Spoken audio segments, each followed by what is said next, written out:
It's 60 years since the Cuban Revolution, which eventually toppled a US-backed dictatorship. It marked a turning point not only for the island, but all of Latin America, where anti-Washington sentiments have grown ever since. Artist Gayane Chichyakyan looks at exactly what has been alienating the people on the United States' doorstep. Latin American leaders' defiant speeches against the U.S. are a regular occurrence these days. But what is fueling their indignation? We want the United States to be our partner, like Russia is our partner, like Brazil, like India, like other countries, emerging powers are friends of us, not our bosses. The history of how Washington alienated its southern neighbors is best illustrated by the events that led to the Cuban Revolution 60 years ago.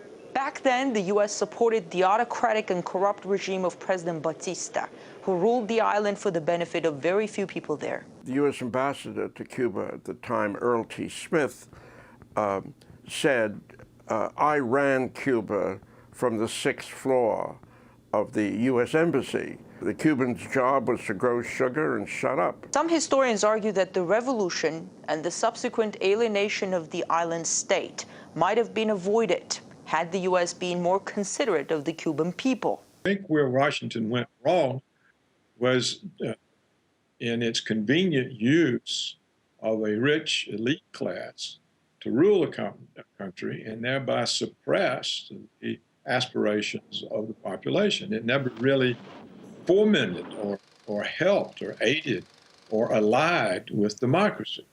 Just 4 years ago, the U.S. supported the coup that deposed Honduras's democratically elected president.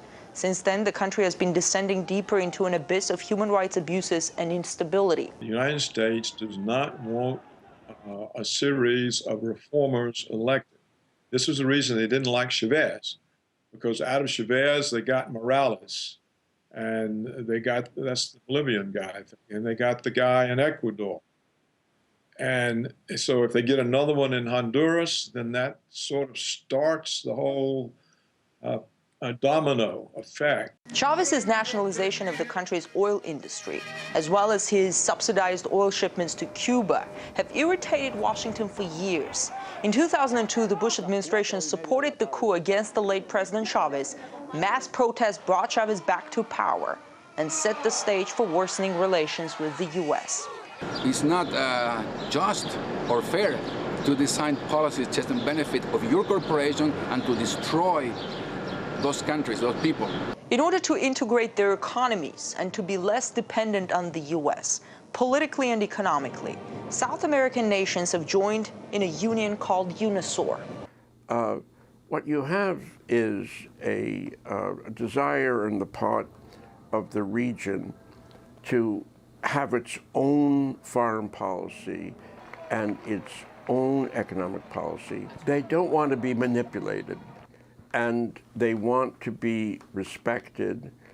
By having looked at Latin America as its backyard to which it can dictate policies, Washington has alienated the people in a host of those countries, people who would otherwise have nothing against the U.S. In Washington, I'm Gayane Chichyakyan.